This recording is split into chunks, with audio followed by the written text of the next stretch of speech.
But I do know that all of the nice people listening to us are listening to Loathsome Things, a horror movie podcast with their hosts, John, that's you, and their other hosts, Josh, that's me. John, how are you doing on this very fine day? Well, it's been an exciting week as the new year started and our business hasn't been doing great. They decided they were going to cut everyone down that were hourly down to 32 hours a week. Ooh. Great. And then they decided on Friday, after like all this jockeying around, that because I was already like 4 days a week. All right, that's fine. I can have one day to fuck off. And so instead, my boss comes up to me in his typical like, don't tell anybody. It's like, shut the fuck up. Don't tell anybody, but they've decided that we're not going down to 32. And I'm like, okay. And he says, but in order to facilitate that, they're going to do layoffs in other departments. I'm like, oh, that's nice. Oh. Thanks. Oh. Thanks for letting me know that I'm keeping my... I mean, I would rather have 32 than have like 15 Vietnamese ladies suddenly be unemployed. It's just... Because I know that's what it means. We've got a whole department of mostly Vietnamamese women. There's a few Vietnamese dudes and then like the random... why is there a black person over there kind of thing. Not because it's bad, just like, yeah, that's okay. Just because he doesn't work here. Yeah, it's like you hired all your family and friends and you've got people literally coming in from Vietnam to work here. And then you just hired some random black guy. It's like, okay. Anyways, yeah, those people I'm pretty sure are the ones that'll be getting the knife. Jeez. Yeah, I fucking hate my company. So, anyways, whatever. But I'm off on Monday because I came in on my Christmas break and worked a couple days, even though I was technically supposed to be off. So, my boss is giving me Monday off paid. So I'll be doing my thing that I've been doing lately, which is walk like 5 miles plus a day.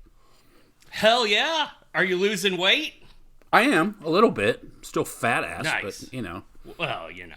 But, I mean, if I can walk 5 miles and not be covered in blisters like I was the first few times, then I guess I made some kind of progress. It's like, I think I need a different shirt. I'm just covered in nipple blisters. It's like, Jesus Christ. Are you supposed to get nipples on your nipples? I don't know what I'm talking about. Okay. There Carry on. You're supposed to get nipples. I've got extra nipply nipples. Oh, man, I'm just popping up with nipples everywhere. I'm so nipply. It's like a Cronenberg film. Susie, what was it? Skin Tag Sally?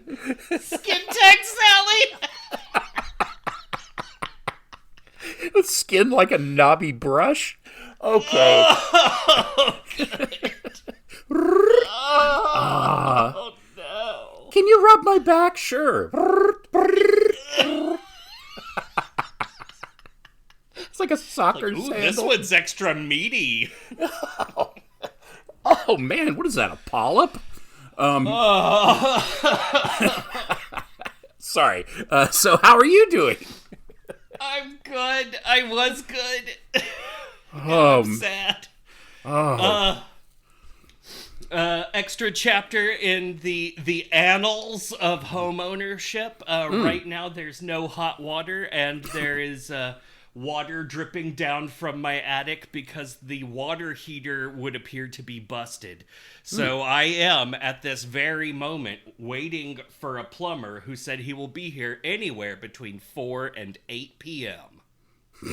Great. Yeah. A 4-hour window. I love that shit.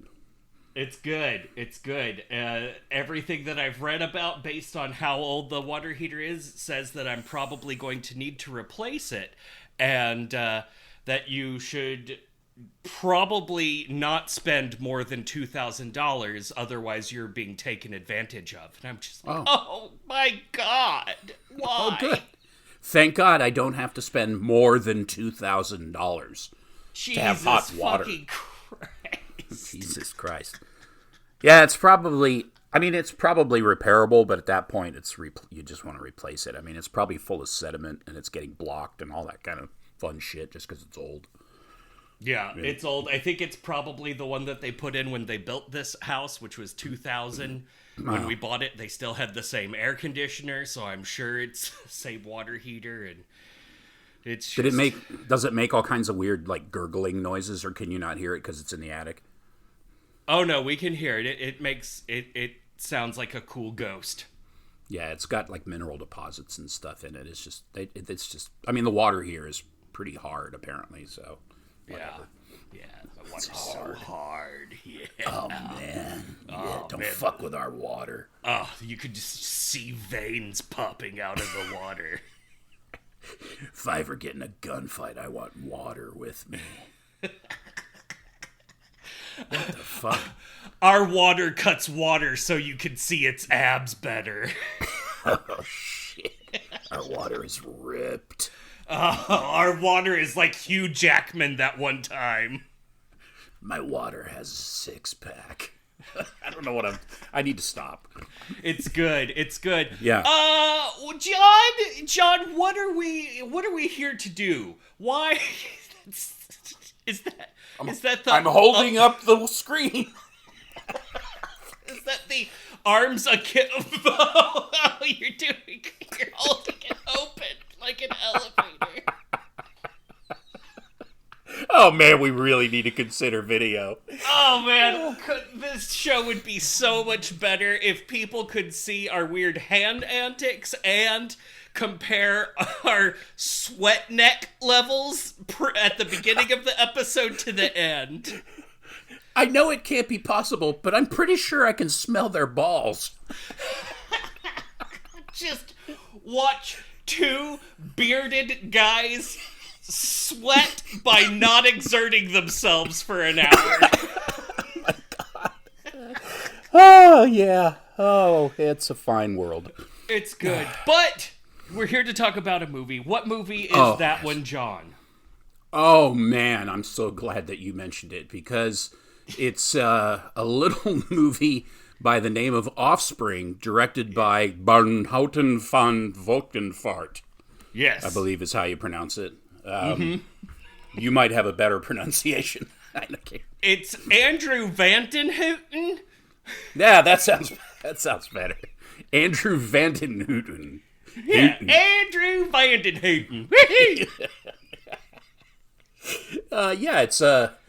It's based on some Jack Ketchum novels, which have received some film play.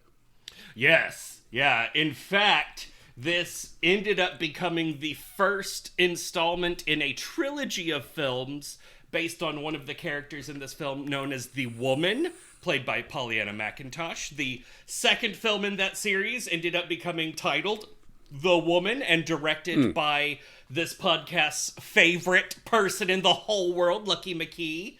And then the final installment was directed by none other than Pollyanna McIntosh herself, called Darlin'.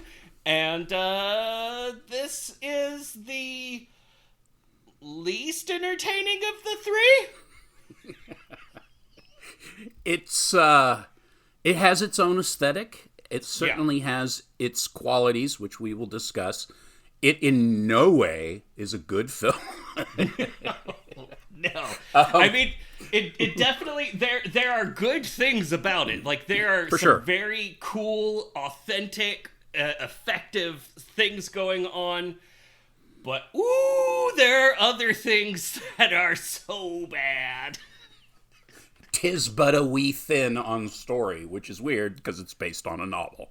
Yeah, it's based on a novel. That novel also storied history there. It was actually the sequel to one of Jack Ketchum's previous books, the Off-Season. Off-Season, yeah. Off-Season, and this book was apparently controversial when it came out that the publisher was like, we're gonna stop printing it. We're not gonna stop selling the ones we did print because we're just a book company. But after this printing sells out, we're gonna stop printing it. And then it was like 20 years later, it got picked up and republished with a bunch of the extra grody bits thrown back in that the previous publisher had been like, maybe you don't make it so gross. I mean, it's like that publisher was a complete wuss, because it's like anybody who takes this shit seriously has problems, and like this movie is any indication of the maturity level of the books. There's no reason to get too upset. Yeah. I mean, they're pretty ridiculous. It's pretty fucking ridiculous. But, having said that, it is, it's entertaining, and the woman is good. I mean, Lucky McKee, hell yeah. Is a badass. I have not seen Darlin', but you said you saw it, and was a movie? It's okay. If I remember. Yeah. Okay. It has not that the woman had a huge budget, but it obviously had a bigger budget than this movie. Did Darlin have around that kind of like regular indie movie budget, maybe? Yeah, it wasn't like a big like special effects show or anything. It was just I don't know. The first two movies are like, what if you got to see Pollyanna McIntosh be a badass all the time? And then the third movie was like, what if Pollyanna McIntosh is like, her character's institutionalized and you're mostly just watching the daughter be adopted and stuff? Oh, yeah, that's right. Yeah, I read about that. Yeah, I mean, what are you gonna do? It was fine. Like, it was better than this. Yeah. Was it gruesome like this? I think there was some. Like, this movie's not actually... Well, yeah, I guess it is. I don't know. This movie's a very cheap kind of gruesome, but it works. I don't remember if Darlin' was gruesome. I mean, it has its gru. Yeah. It has a scene where they pull what can only be assumed to be butt plugs out of a guy's guts. That's so good. Yeah. It's like a weird see-through... beaded sausage? What is that? What is... This man was on his last legs. I think they did him a favor. Yeah, I think this guy had some serious internal troubles before any of this. But yeah, so this is Andrew Van Den Houten's second feature film, and also the last feature film he hasn't directed since this. His first one was Headspace from 2005, which featured the acting talents of Dee Wallace, Sean Young, Larry Fessenden, Pollyanna McIntosh, Udo Kier, and Olivia Hussey. Rest in peace. Wow. The amazing Olivia Hussey. Well, wow. Yeah. That's quite a cast. Yeah, I know. Like, this guy seems, well connected with, like, the cool people to work with, It's kind of the Lucky McKee circle of friendship, I think, is what's going on there. But yeah, like, Olivia Hussey in that movie. And then in this one, we have Art Hindle. This is our fourth Art Hindle movie. I think he's still the reigning champ. Wow. Yeah, that's fantastic. Yeah. Jesus, I didn't realize it was our fourth one. That's amazing. I do loves me some Art Hindle. Yeah, this is probably the least impressive Art Hindle job we've seen. He's there. He's does a fine job. His character doesn't really have a whole much to do other than, shoot children, but, and get drunk as fuck. Yeah, constantly flask it up and just shoot minors with a gun. No shit. One of the good things, one of the wise things about this film is that it's very short, and I honestly mean that. Like, not because it wasn't a great film, but because it's the kind of film that doesn't need to be long. I mean, it does what it does. It is thin on plot, but it's also heavy on action, I guess you could say. But it does its thing, and then it pisses right the fuck off, and it's done. And there's not a lot of hand-wringing over it. It's just kind of like, here's this crazy fucking story, see you never. Yeah. Yeah. Yeah, it gets the job done, and then it moves along so that you can go about your busy day. It's like a very efficient hand job of a film. Yes. And Pollyanna McIntosh is awesome. She's always great. Awesome. Art Hindle's great. Like you said, it's probably his least impactful role of the ones that we've covered. The rest of the cast, they do fine. It's pretty amateurish, the acting. But, I mean, the people that play the family, the Farrell family, I guess you would say, they certainly ham it up. They do not hold back.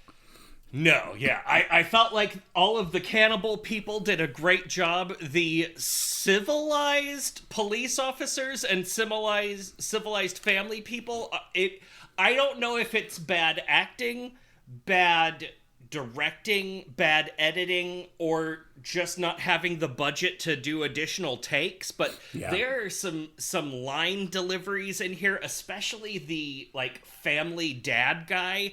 Ooh, he does so bad whenever he's holding a telephone. And I feel like maybe they just didn't have the opportunity to be like, I don't think that was the one. Let's try it again. Yeah. I know. I mean, this movie. Sorry.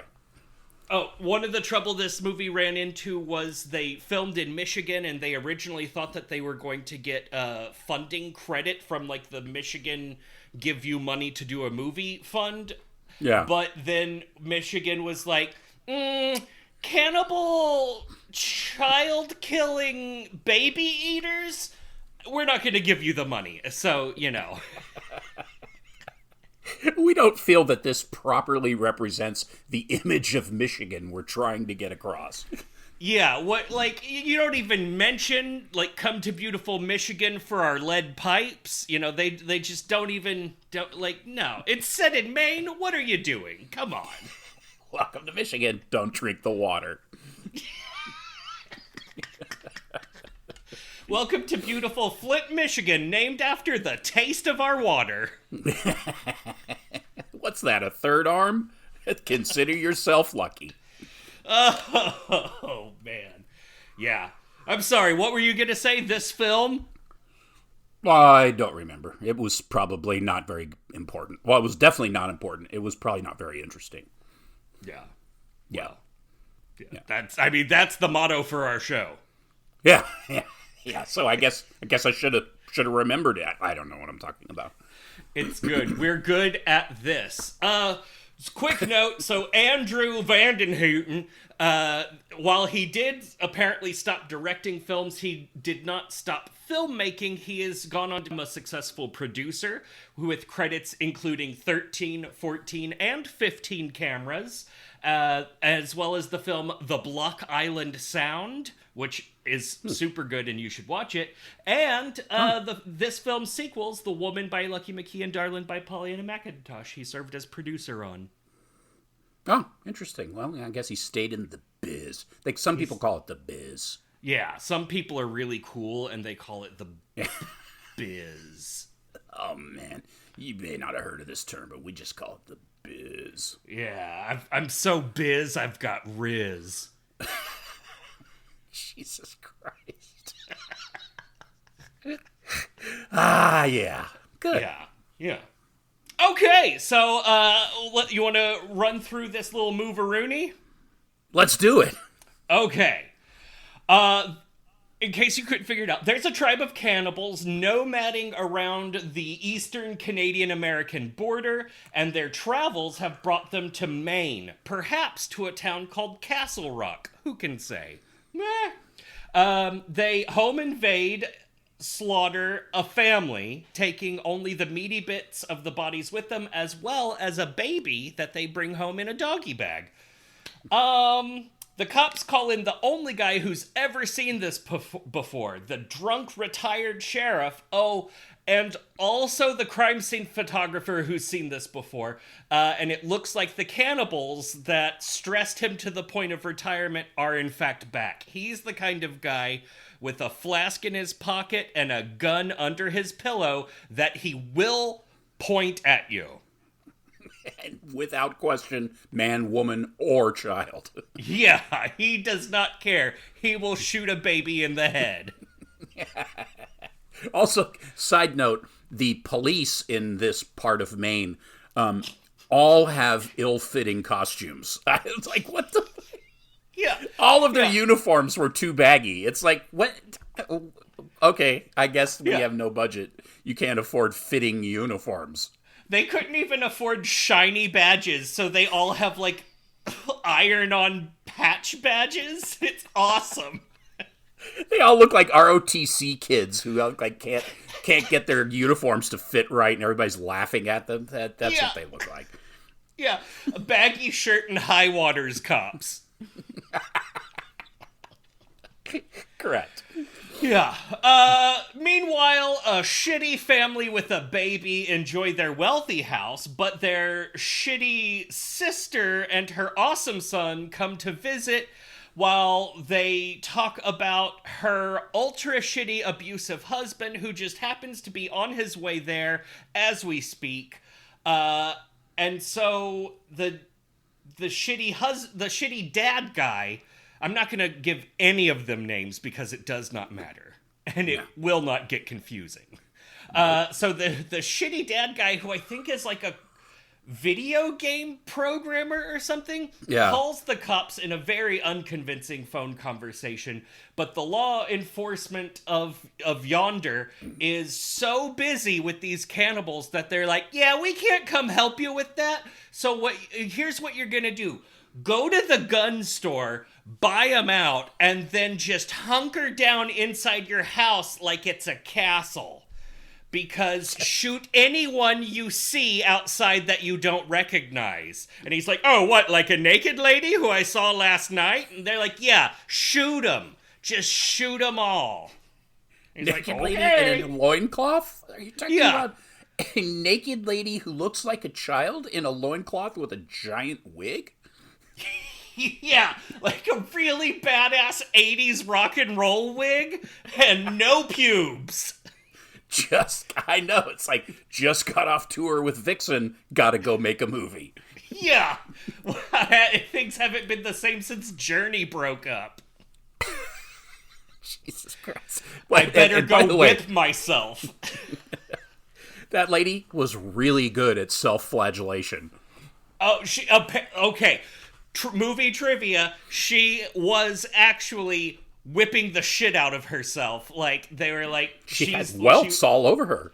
Yeah, she was like, no, I don't want to do a pretend whipping. I actually want to whip myself in this scene. They were like, okay! I recognize that I'm dressed as Ooga Booga, but I want some verite here, so I'm going to actually whip myself with this switch. What a badass. That lady gave it her all. Yeah, man. What a great find in Michigan. Correct. Also, the sister's awesome kid that she brought with her finds a moldy old treehouse in the woods. Neat! The ultra shitty husband who's on his way there to not sign the divorce papers is in a rad sports car and dressed as if he's coming straight from Miami, even though he's coming from Connecticut.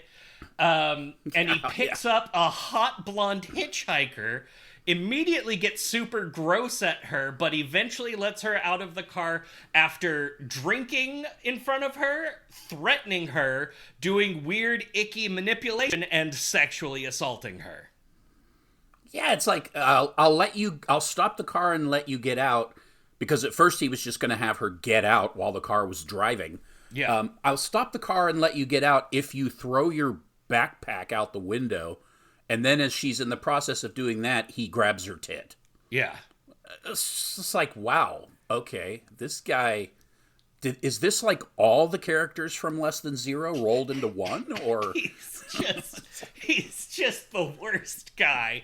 Meanwhile, inside a cannibal cave, which is about as convincing as a pillow fort, yeah, the woman who is the leader of the cannibals gets really superstitious about the dead baby because it has pee-pee and poo-poo on it.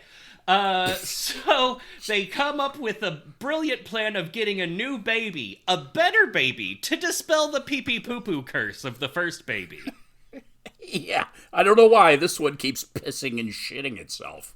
Yeah, I really, really enjoy that that baby is obviously dead, right? Like, it's a baby that's just sealed away in a plastic bag, and yet later we're introduced to this same baby who needs milking.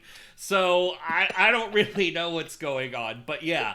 The cannibals don't speak English. We get awesome subtitles for this. Yeah. And it's pretty rad.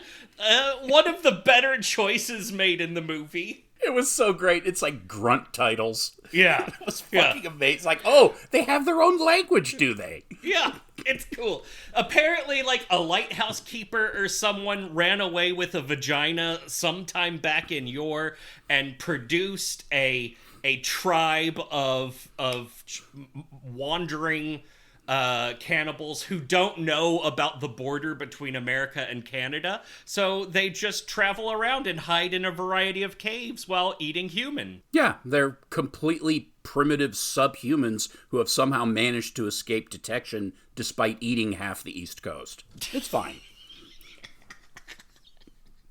Yeah. Perfectly normal. Yeah, they're just like, I'm tired of Quebec food. Let's go back to Maine. Let's get some... I'm tired of this poutine. Let's go get some baby. Yeah. So the cops are still looking. They suck at this. The cannibals then home invade our family that we love, and all hell breaks loose. The family man gets de-gutted in front of everyone else and has flashbacks to scenes that we didn't see, and then the cops get into a battle with the cannibals and are absolutely destroyed. Just obliterated. Yeah, it's not good. But they do manage to shoot one of the children in the head, so that's good. Yeah, it's not all bad. Yeah. Eventually, everyone that is still alive, except for the awesome kid and the baby that he ran away with into the woods during the home invasion, and a former Flask, everyone except those three are in the cannibal cave. The cannibals are ineffectively interrogating the women because they want to know where the baby is, because their baby has poo-poo and pee-pee on it, but they're not, there's a language barrier, so they're not really getting it. And then the ultra shitty husband is also there, and his wife, who hates him because he's a piece of shit, is like, Steven? And he's like, shut up, you stupid bitch. And then he tells the woman that if she really wants to interrogate them, what she should do is bite his wife because she really, really hates to be bitten. And the woman understands this, signals to her horrible family member, who then gets out all of their pairs of shredded Coke can grill teeth implants. So then they start taking her clothes off and biting her, and one of them appears to, I'm guessing, rip off what can only be, it seems to be implied as her labia with his Coke can teeth. All this while her sister is being forced to breastfeed the pee-pee poo-poo baby, much to her crying. But seeing her sister's labia chewed off was enough to finally get her to do something. So she stands up, yoinks the baby off the teat, holds it aloft in the air, and threatens to throw the baby into the fire, and then does, like, just throws the baby, chucks it across the blanket cave that they're in, and then they're having a big fight with stabbing and wrestling about, and just then Art Hindle shows up with his pop gun and shoots almost everyone in the whole fucking cave with his little 6-shotterini, and everyone's dead except for the two sisters. Oh yeah, he gets stabbed through the heart like he's a vampire. Yeah. Everyone's dead. The two sisters run away. Except Steven's still alive. He's like just outside the cave, and they just walk past him calmly. And then we see that, in fact, not everyone is dead. The woman is still alive, as is the chained up reproduction, like sperm idiot that they have, where they just, whenever they have a spare moment, they just go get impregnated on top of him. And so she grabs his leash and they walk out. But then Steven is there and he wants to like continue to negotiate with her. So she chops off the top of his head and drinks from the fountain of blood shooting out of his neck, which was awesome. So good. But then while that's happening, the sperm idiot just stabs her in the side, and so she kills him too, and then wanders off into the woods all by herself. So now the women go to be wrapped in blankets by the police officers and reunited with the awesome kid, and everyone's like, well, wait a minute, where's the baby? And he's like, oh, well, I can't tell you where the baby is, but I can show you. And so he leads police officers to the moldy treehouse, climbs up into the top of the treehouse where he hid the baby, but up there is the last surviving cannibal child, who is almost this awesome kid's equal in battle, because they do proceed to go toe-to-toe and battle to the death, and this awesome civilized kid chops the cannibal child in the chest with an axe, throwing him off the treehouse, where the child falls to the ground way below and dies either of blunt force impact or perhaps being chopped in the chest with an axe. And the child, this awesome boy child, is the winner and brings the baby home. And then, just as we think nothing else could be going on, we're taken back to the Pillow Fort cave, where we see that Pee Pee Poo Poo Baby is in fact still alive after being chucked across a cave. Movie over. So fucking ridiculous. Oh my god. Kitty fight. Oh yeah. I don't think I've ever seen a child kill another child in a horror movie. I don't know. That's probably not true. I'm sure it's happened, but it felt very transgressive and pretty bad. It did. Badass, though, too. Like, just this normal kid. He's like, hey, I'm just a normal kid. I don't know how to use binoculars, but I could murder my fellow child.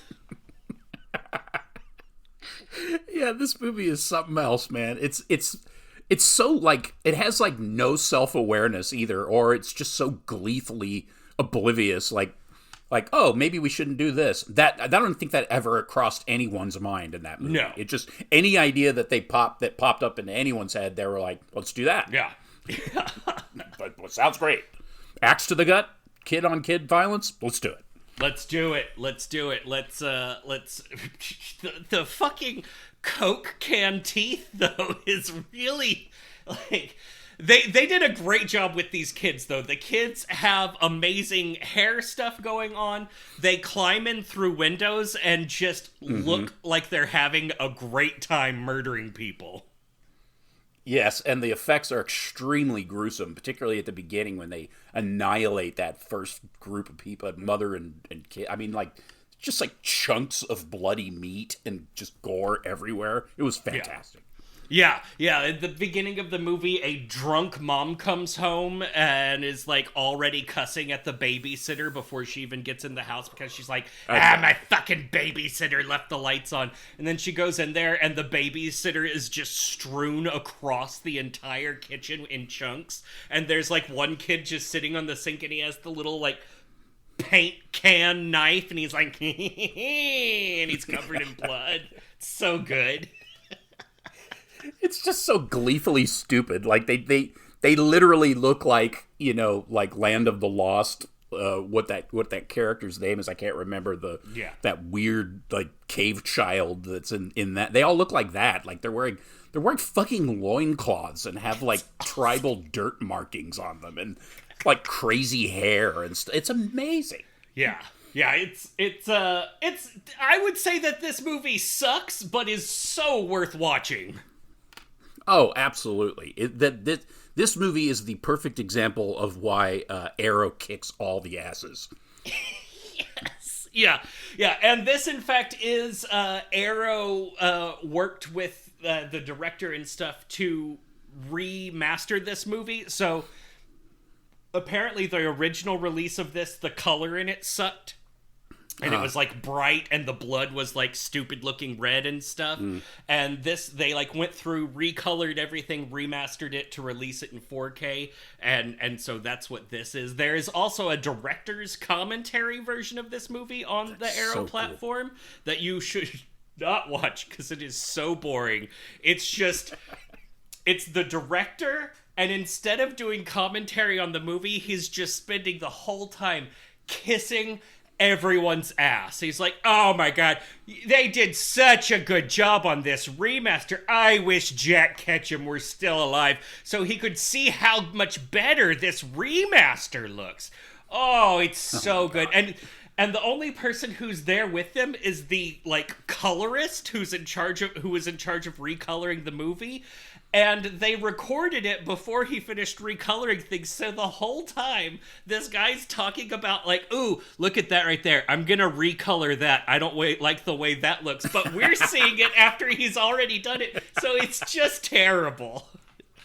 That's fantastic. I love it. Yeah. Oh my god. I mean, the movie definitely has its own aesthetic. I mean, it's very gritty, like just the film appearance, I guess you'd say. It's very, it looks like it was shot on like 8mm or 16mm film, and it's real grainy and like, but it looks cool. It's got this aesthetic. Like I'd read a review that said, that if someone told you, aside from the modern computers, that this movie was made in the 80s, you would never even think twice about it. It's just, it's like, wow, that was pretty gruesome for the 80s. But then again, I guess that's par for the course. But no, it wasn't. It's not even close to made in the 80s. I forget when it was released. Was it released, what?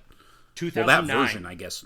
Yeah. I mean, it looks, obviously it doesn't look great, but I mean, it's, with the color correction and everything, it just has its own aesthetic, which works for the movie. I mean, it would be less interesting, I think, if it was just one of those shot direct-to-video deals where everything looked a little too crisp, and that would really kind of steal from it. But yeah, it's something else. yeah, but the acting is so bad. The dad and the sister that comes into town are just the worst. Yeah, they're horrible. Yeah, it's so unbelievable. And then also big parts of it are the editing choices are bad because like they'll be having this horrible conversation around the dining room table that's just like so boringly exposition. She's talking about like, yeah, and then he borrowed money to pay off his debts, but he co-signed my name onto it because of the house. And then we go away and we see the cops doing something, and then we come back to them around the table, and she's like, so to summarize, that's why the home is now for sale at this much, and it's not very good because of all of the taxes and how he did that with my name signed on the thing. It's like, no, you did it bad. That wasn't, no, it shouldn't be. And no one cares. Yeah. No one cares, Yeah. Like it has set pieces. The obvious final set piece in the blanket cave is, pretty impactful. But I mean, they really kind of squander a lot of opportunities. Like think about another movie where, let's say, somebody is being stalked by someone in the woods. Oh, I don't know, maybe Longlegs. Oh, yeah. Where, I mean, here's a movie that, Longlegs is very slowly paced, very deliberately paced. It's much longer, but it's not boring at all. I mean, it everything serves the story. And in this movie, there is really no story. I mean, these people, the story is presented to you in the opening credits in like newspaper clippings, kind of like the Boogans. Yeah. And so you already know everything. And then when the movie starts, they just show up. Like, this girl's in the woods. It's kind of cool. They don't take it very far, and then they're suddenly already in a house and have killed someone. There's no tension. The woman is so drunk, and you hate her already, so it's not like, oh, good, thank God they mutilated that woman. Like, it doesn't, it's like, it in that respect, it's a terrible film, but it definitely makes up for it with exuberance. Yeah. It's fucking crazy. What makes this movie good makes it real good, and what makes this movie bad makes it real bad, but the bad stuff is so forgettable once you're in the good parts. It's just like, oh, well, I don't care about that now. Like, yeah, look, I'll watch this happen. Sure. Yeah, it's like it's forgivably bad, which is something that we haven't used that term, but it actually is very applicable to bad horror movies. Like, there's the forgivably bad horror movie where it can be as bad as it wants and you're still going to enjoy it. And this movie definitely is one of those. Yeah, totally worth watching. Very enjoyable. I would not, like, call this a good movie, though. But yeah, no. Forgivably bad. That's the seal we can give this one. It's a fringe movie, to be sure, but I mean, that's one of the good things about Arrow. Although they have films that actually won awards at Cannes on Arrow, but primarily they do not. They have, a very eclectic mix of all kinds of genre stuff, obviously a ton of horror stuff, and they have some real classics on there, but they also have some stuff that you've probably never heard of, and it's definitely worth your attention. I mean, they obviously love all this shit. I mean, it's like that whole section that I think we mentioned last time, where they have a whole section on Arrow of movies that are recommended by people from the genre world that are represented in Arrow. So, like, this director, he has his selections from the Arrow catalog that he recommends you watch, and most of them are movies that I know that you and I have reviewed several of them and have seen most of the others. But, every once in a while you'll get somebody who just recommends a bunch of shit I've never even heard of any of it. And it's like, I just added all that stuff to the watch list, as you can see. It's just like, I don't know what the fuck that is, but that looks amazing. And so far, I've watched a few of them, and so far they've all been terrible. But but I've got my hopes up. I'm going to dip into some of that Kung Fu stuff, which I already know is good, because I've probably seen at least half of those Kung Fu movies. I mean, I love that shit. Oh, yeah, they have a whole bunch of Shaw Brothers stuff. And even this movie, like, I've been wanting to watch this movie for a long time. Yeah. Like, I don't remember all of Darlin', but, like, I watched it a long time ago. The woman, specifically, stood out to me as a movie that I love, because that was the last time that I saw a horror movie for the first time on cable. It was on a TV channel called Chiller, I think. And it was like The Woman, and I like turned it on and I was like, oh, fuck, this is great. I haven't seen a new horror movie on cable since then, but like that, like, I was like, oh, that's a tied to a good memory. And then this movie was very hard to find for a long time until they finally did it through Arrow. Like, you can rent it in a few places, but like it was hard to track down. And so then whenever I saw it on here, I was like, that's so fucking amazing. Let's go. So, yeah.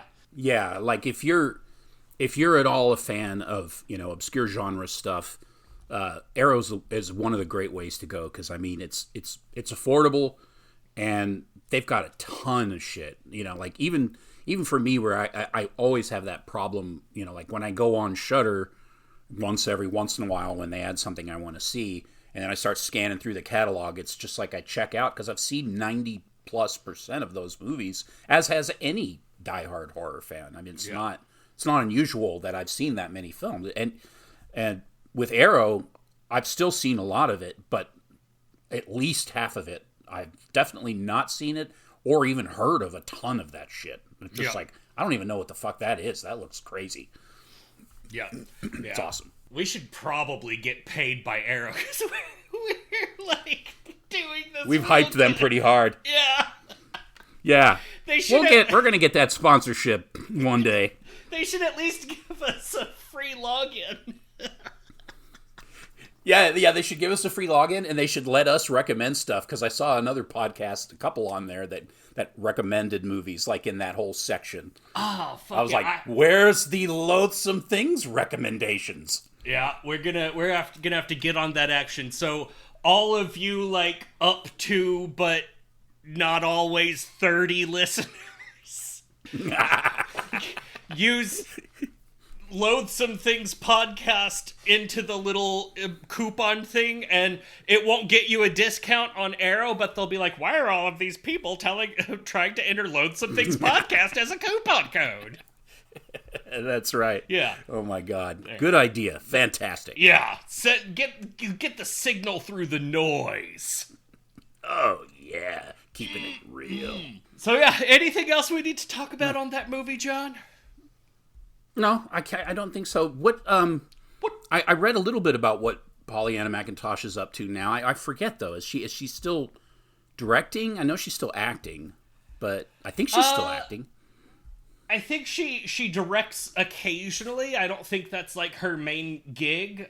She plays Anne or Jadis, I forget how it's pronounced, on The Walking Dead, and now apparently is the Walking Dead spin-off universe of series. Yeah. The not quite Walking Dead. Yeah. The Strolling Dead. The Meandering Dead. Yeah, that's it. Yeah. Slowly walking to an intellectual property's dead. The Power Walking Dead. They're all wearing, like, New Balance shoes. Oh, God. Yeah. Yeah. Dad Shoe Dead. Nurse Shoe Dead. Oh, what are those, dead? Oh, man, we have so many good ideas. Oh, she was also in a badass movie from 2014 called Let Us Pray. Pray being P-R-E-way. Oh, is that the one where the guy walks into the police station?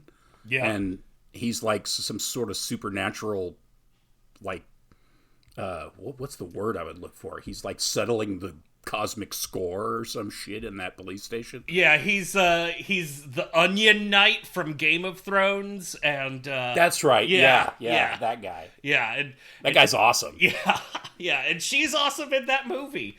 Yeah, that movie's pretty good. Yeah. So worth it. Go find out what Pollyanna McIntosh is doing. Support her. Support Art Hindle. He's just, if you look at his filmography, it's just like he'll do any movie or TV show that you want. I hope he's doing okay. Art Hindle is a fucking trooper, man. I love guys like that. Oh, man. He's got a jawline like a moose.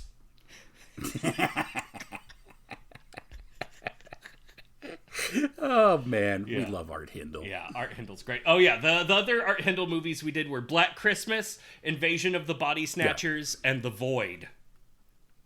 Yes. Yeah. Oh, my God. Yeah, he's a national treasure. Yeah, Art Hindle. Yeah. All right.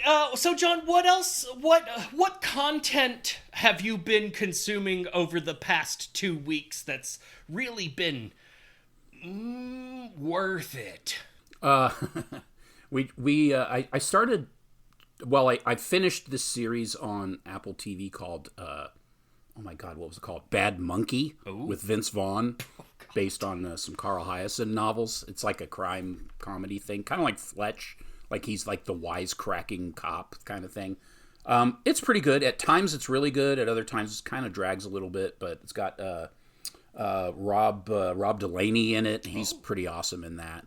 And some other people whose names I don't know. But it was entertaining. I watched that. And then if you have Apple TV you don't change the setting, whenever you finish something, it's one of those channels that'll just start something else.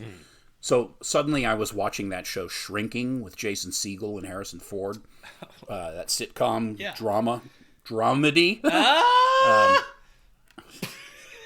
And it's really good. It was a really good show. Neither of those shows have anything to do with horror. That's but fine. They're both really entertaining. And then I watched this horror movie that this guy at work recommended because I stupidly thought it was the movie that you recommended which kind of had a similar premise. There was a film that you told me to watch that had just come out recently, and I'll look it up later when you're talking. But anyways, so this guy at work had also recommended a movie called Assimilation, which I watched.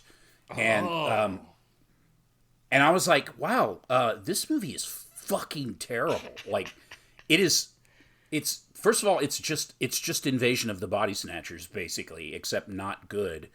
And the acting's bad, but it's just bad. It's just really bad. It's got some fun stuff in it, but there's some scenes at the end that are supposed to look like post-apocalyptic news clips, kind of like on, like say on Night of the Living Dead, where you're watching, there's a TV on and you're seeing the world come apart on TV. In this movie, they do it, except it looks like an 8-bit video game or something. Like, the quality of the graphics it's supposed to be like it's basically like a take on a zombie thing, but it's aliens, like Invader or Body Snatchers. But anyways, so there's like this scene of people in Paris, like wandering around, alien possessed, wandering around the Eiffel Tower, but it looks like really bad video game footage. Oof. Like, they didn't even try to make it look real.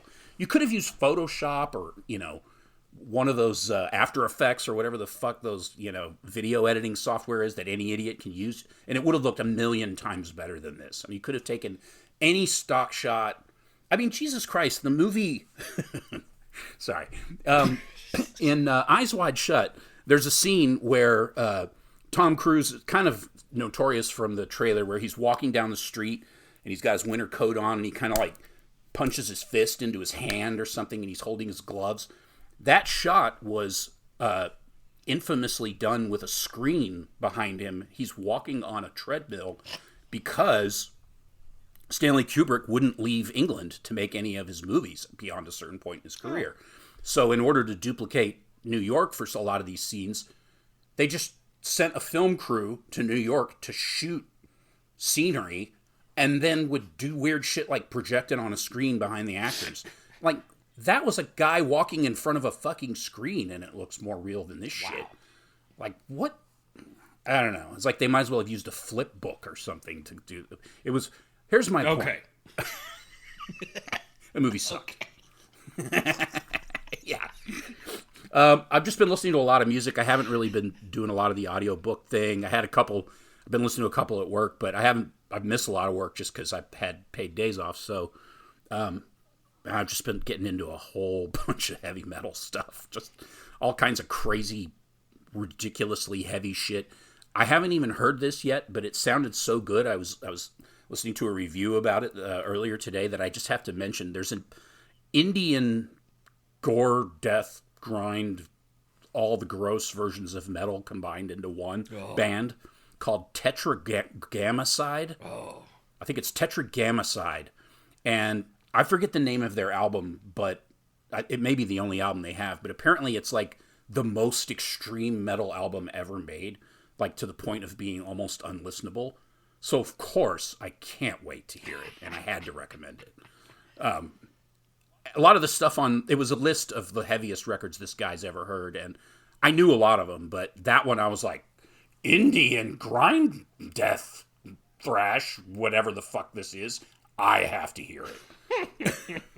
Highly recommend checking out a record I haven't heard by a band called Tetragrammaton. Tetragrammaton. Grammacide, that's it. That's it. Yeah, yeah. So how about you? What goodness have you been ingesting? All right. So you got me hooked on that show From, right? Mm-hmm. Mm-hmm. Okay. And so then we watched all 3 seasons of From. And then, because I'd been hearing about 28 Years Later, and I even read about how it's impossible to watch 28 Days Later because of licensing and all of this stuff, and it's not available streaming anymore, I was like, you know what? Yeah. It's because some companies own rights to different parts of it, so it's just, like, hard to find unless you have the DVD, like I do. But because of that, I was like, I don't remember if I ever even watched 28 Weeks Later. So I popped in 28 Weeks Later. It's a great movie. except for Jeremy Renner. Fuck Jeremy Renner. Cillian Murphy, that one? No, he was only in Days Later. He wasn't in Weeks Later. Days Later. Yeah. Okay. Yeah. But Robert Carlyle, the guy from our... Yeah, you know the one. Ravenous, yeah, he's in it. And then also, Harold Perrineau from is in it. He plays... Yeah. Yeah. He's the helicopter pilot in 28 Weeks Later. And so, after watching that, I was like, you know what? What else has Harold Perrineau been in? Because I want to watch more of this guy.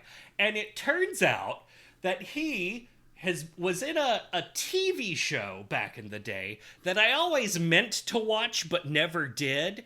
And in fact, it was produced by the same people that produced From. So I've been watching Lost. I've seen that series about 5 times. Oh my God. I don't know why. I fucking love it. I don't know why. Because some of it is terrible, but I love Lost. I've never seen it. Like, I've caught, like, a few minutes of it here. I think I caught a whole episode at one point where there was, like, a submarine base that they found or something like that. But I know that there's like a giant smoke monster that ends up coming to nothing. I don't really know anything about it other than that the ending is totally blowful. So I'm watching that. I'm almost all the way through season 1 now, and I'm having a bad time, but also a really good time. I don't know what it is about that movie. I mean, about that series. I guess it just kind of hit me like at the right possible time, and then I was dating someone for a while and they were curious about it, so I watched it with her, and then I was dating someone else for a while, same situation. I like to just bring out all the old chestnuts for the ladies. And Morris chestnuts. Oh man. But yeah, it's one of those shows that I love, but I don't try to sell it too hard on people just because I know that I know a lot of people who hate it, so it's like, okay, I get that. Yeah. But I really enjoy that show. I don't know. It's got its problems for sure. And there's a writer's strike season in there that's truncated, and that season is shit. Like, it just doesn't. It's like, where are we going with this? And then I'm okay with the ending, but I totally understand why people don't like the ending of the show. It definitely does not deliver on what it sets up. It does as the show starts to wind up, certain things, kind of come to be or whatever. But the very ending itself, it's kind of like, really? Okay, that's fine. I mean, I'm okay with it, but yeah. Yeah. Wasn't he on Oz too? God, was he? I don't know. Isn't he the guy in the wheelchair on Oz? Oh my God, that would make sense. I watched all of Oz, but it's been forever. I never really liked that show, but I watched a lot of it for some reason. Yeah, I know. It's one of those kinds of shows where it's like, I hate this. I'm going to see every episode. But yeah, one of the things that so far I don't like about Lost is I can see how From is the same thing, and so I'm worried that From is just going to go on to be more of the same thing. So I'm not liking that. Also, there are like 3 people or 4 people that I just wish would die because I hate their characters and I hate the way that their characters force other characters to interact with each other. And so I looked it up. And all of those characters that I wish would die are the ones that are in every single episode for the entire show. And I'm like, God damn it, why? Why can't the skeezy, cowboy guy eat it right now? Yes, the skeezy cowboy guy. Doesn't that blonde girl make it throughout pretty much the whole series as well? That, real kind of snooty, spoiled rotten blonde girl that's supposed to be like the hot blonde but isn't hot. Oh, the one that's like always sunbathing? Yeah, and she has the the cool boyfriend who looks like a cologne model. Yeah. I think she ends up in it the whole time. I'm not sure. She's the one with the brother who's totally horny for her. Yeah. That's right. Yeah. That's right. It's her brother. That's right. Duh. Yeah. Yeah. I'm thinking it was her boyfriend. Well, little column A, little column B. I think he just died in the episode I watched. Is the one where he was in an old airplane that crashed while he was in it, even though that plane crashed years ago. It's so stupid. That show has Jeff. I can't think of his fucking name now. It's been too long. The guy from Lawnmower Man. Yeah, that guy from Lawnmower Man. He plays a helicopter pilot that shows up later in the show, and his character's name is Frank Lapidus. And every time he's on screen for like one whole season where I watched it with somebody, or I mean like one whole run through with whoever the fuck it was I was watching it with, I spent like about a month going Lapidus. I just couldn't stop saying it. It was just for everything. It was like, where do we turn? I believe we turn at Lapidus. Frank Lapidus. In the late 90s, the Disney Channel was first getting into making live-action TV shows for, tweens and shit, and I was the perfect age range for it, and one of their first movies was called Xenon, Girl from the 21st Century, and... One of the ways that they cussed, instead of saying cuss words, because, it's the future and it's the Disney Channel, she would say, Cetus Lupidus! Oh my god. That didn't get annoying. Nope, and it didn't sound like penis even once, a little. Frank Lapenis. Good. Nice. Very good. So that's what I've been up to. I've also been, Melanie and I, because we're nerds, but we never saw it, we've been watching Stargate SG-1. And we're on, I believe, season 5 of that. And wow. It's not nearly as good as, the other shows that we really, really like, but it's just good enough and charming enough to be... very enjoyable. Nice. Perfect. Yeah. So that's what I've been up to. John, now that we've summarized what we have watched, what if we told the nice people, including me, who don't know, what we're going to be watching in 2 weeks, which is going to be our one hundo. Which is insane, by the way. I'm a little bit, kind of shocked that we've gotten to that point already. But yes, for episode 100, I had to remember the director's name. I decided to pick a movie that we've been throwing around for a while. It's a movie from and it's a movie that is extremely influential and in my opinion totally kicks fucking ass. I wanted to pick something good. So it's something that we've talked about. But anyways, it's from 1973, release date apparently 74. Okay. 1974, director Robin Hardy, The Wicker Man. Yay! Ooh, good! 73, sorry. Yeah.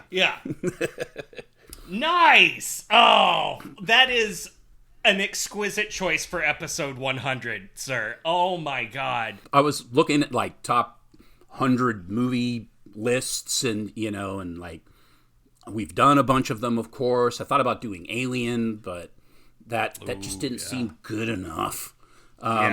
We talked about that quite a bit recently, and then that was the one that just kept sticking. That was the one that I could not knock off my list. I was like, I think we need to do Wicker Man. Because we were going to do it eventually anyway, but I figured for the 100th episode, might as well pick something special. Christopher Lee in a dress traipsing around, that's really hard to beat. It really is. And I forget which actress it is. Is it Britt Eklund or is it Anita Ekberg? It's one of those two super hot Scandinavian ladies that's in this movie. It doesn't really matter because you see her face on screen but whenever she's dancing around naked or saying anything, it's not her. It's someone else's body and someone else's voice. Yeah. The actress so hot, it took 3 actresses to be her. Yeah, exactly. Oh, man, The Wicker Man. If you need to go out and watch The Wicker Man immediately if you guys haven't seen it. And then we're going to talk about it for our 100th episode. I'm pretty psyched.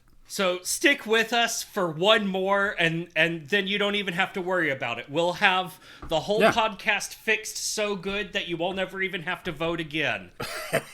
That's right. And that's good. So go out there, don't shoot children, and be good to all things. Yeah, and I'm sorry you all have to die at the hands of Pollyanna McIntosh. Oh, that is quite a way to go. Yeah, that seems fair. All righty.